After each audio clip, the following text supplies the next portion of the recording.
کوئی بندے مومن آقا پر محبت کے ساتھ درود پڑھتا ہے تو اللہ اس فرشتے کو حکم دیتا ہے کہ وہ نور کی دریا میں گوتا لگائے. تو فرشتہ نور کے دریا میں گوتا لگاتا ہے اور باہر آنے کے بعد وہ اپنے پروں کو جھاڑنے لگتا ہے. بتائیں اگر کبوتر اپنے پروں کو دریا میں ڈوب کر جھاڑے تو کتنے قطرے گن سکتے ہیں؟ نہیں گن سکتے. اگر مور دریا میں ڈوب کر اپنے پروں کو جھاڑے تو کتنے قطرے گن سکتے ہیں؟ نہیں گن سکتے. یار پر والوں کو تو جانے دیجئے، انسان اگر خود غسل کر کے اپنے سر کے بالوں کو اگر یوں جھاڑے تو کتنے قطرے گرے اس کا اندازہ نہیں ہو سکتا. تو وہ فرشتہ جس کا ایک بازو مشرق میں ہے، یعنی اس کے پر ایک طرف مشرق میں ہے، دوسرا بازو مغرب میں ہے، اس کا سر زیر عرش ہے، اس کے پیر تحت الثری میں ہے. جب کوئی بندے مومن درود پڑھتا ہے تو وہ نور کے دریا میں غوطہ لگاتا ہے اور باہر نکل کر وہ اپنے پروں کو جھاڑتا ہے. سوچو کس قدر اس کے قطرے گرتے ہوں گے. میرے آقا غیب دا نبی فرماتے ہیں اس کے پروں سے جتنے نور کے قطرے گرتے ہیں ہر قطرے سے اللہ فرشتے کو پیدا فرماتا ہے، اور جتنے ہزاروں لاکھوں کروڑوں فرشتے پیدا ہوتے ہیں وہ سب کے سب قیامت تک کے لیے اس کا نام لے کر مغفرت کی دعا کرتے ہیں جس کے درود سے وہ پیدا ہوتے ہیں. توجہ کریں، آپ کے درود سے فرشتے پیدا ہوتے ہیں. اسی لیے پوری کائنات کے اندر اللہ کی 18,000 مخلوق ہے کم و بیش. کتنی مخلوق ہے؟ 18,000 مخلوق ہے کم و بیش. یہ ناک کے اندر جو جراثیم جاتے ہیں وہ بھی اللہ کی مخلوق ہے نا، جس کو جراثیم کہتے ہیں، کیٹانو جس کو کہتے ہیں، وہ بھی اللہ کی مخلوق ہے. ایک سانس لیتے ہیں تو کروڑوں اربوں خربوں ناک میں گھستے ہیں نا، وہ اتنی مخلوق ہے اللہ کی. لیکن فرمایا گیا اللہ کی مخلوق کے 10 حصے ہیں. اللہ کی مخلوق کے 10 حصے ہیں.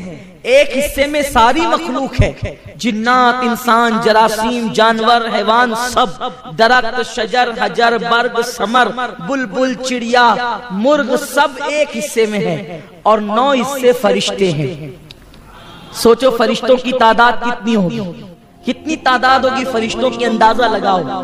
تو یہ جو فرشتے پیدا ہوتے ہیں کس طرح پیدا ہوتے ہیں؟ انسان شادی کرے تو انسان پیدا ہوتا ہے، اور انسان درود پڑھے تو فرشتے پیدا ہوتے ہیں. میں نے سوچا یہ درود سے انسان بھی پیدا ہوا، درود سے فرشتے بھی پیدا ہوتے. کیسے؟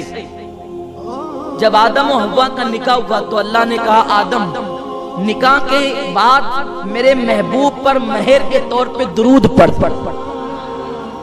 میرے محبوب پر درود پڑھ بطور مہر، یہ مہر ادا ہوگا.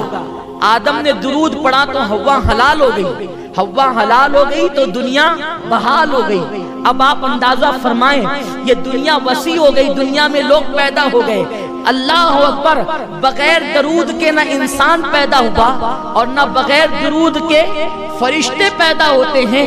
تو اب بتائیں جو درود نہیں مانتے ان مردودوں کا وجود کیسے؟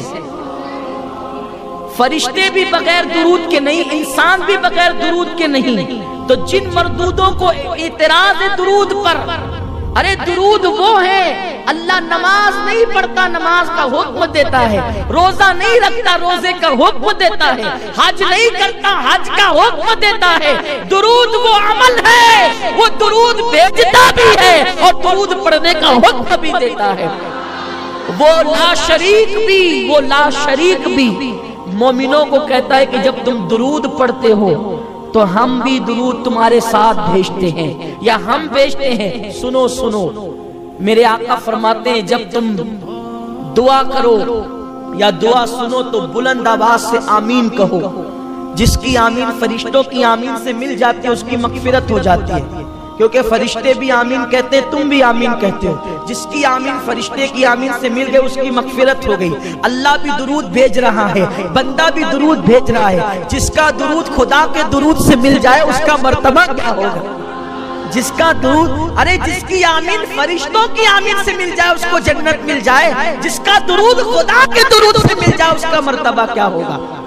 امام المتکلمین مولانا نقی علی خان علیہ رحمہ جو اعلیٰ حضرت کے والد بزرگوار ہے، فرماتے ہیں ایک مرتبہ درود پڑھنا پوری دنیا کی نعمتوں سے بڑھ کر ہے.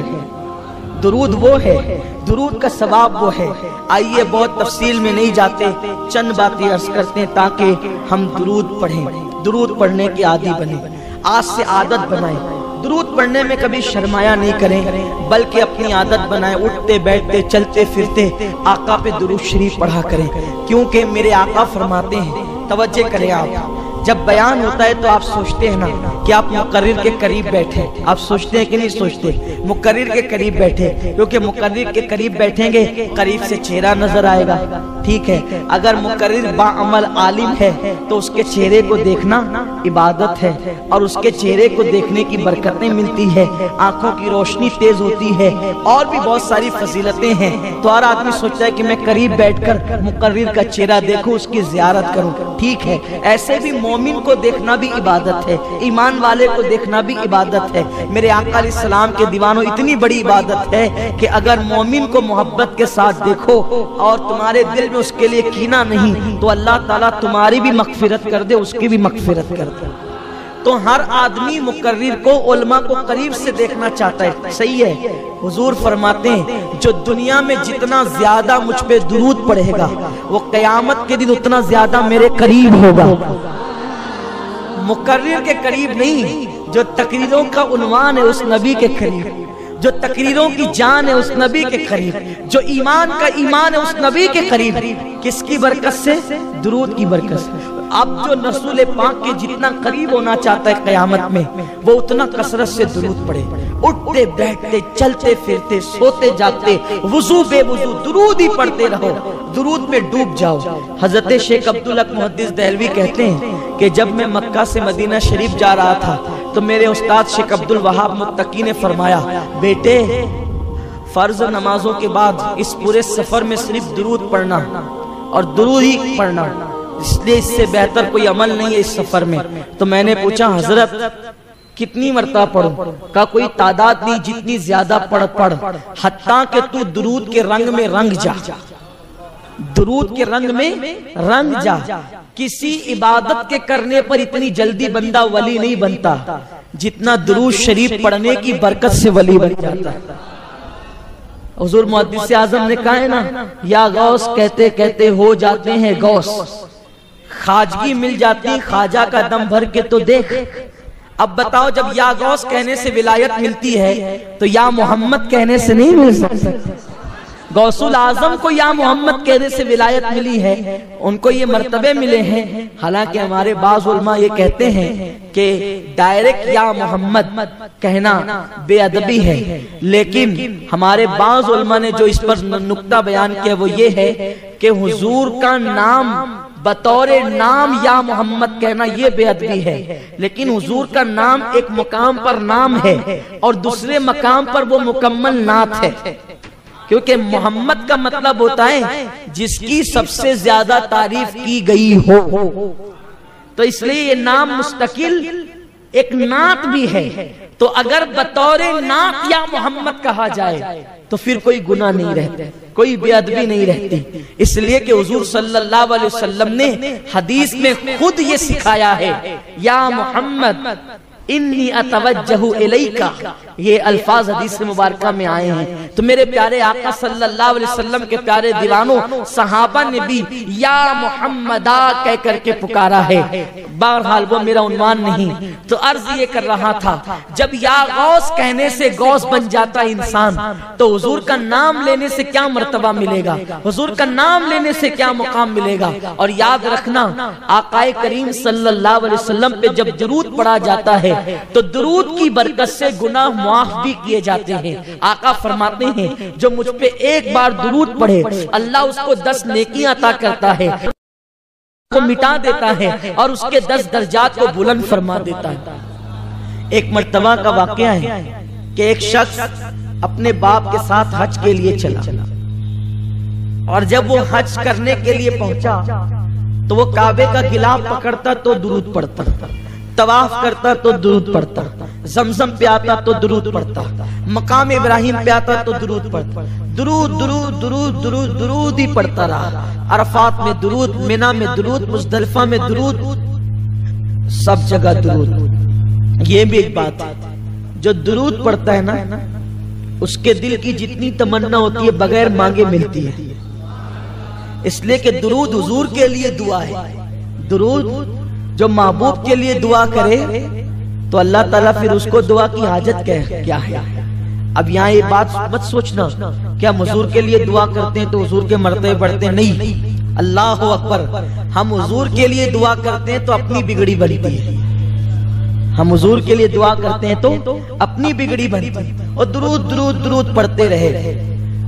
وہ نوجوان کو ایک بزرگ نے دیکھا، لوگوں نے اس بزرگ کا نام الگ بیان کیا ہے، لیکن زیادہ تر لوگ جس بزرگ کا نام بیان کرتے ہیں وہ حضرت مالک ابن دینار ہے۔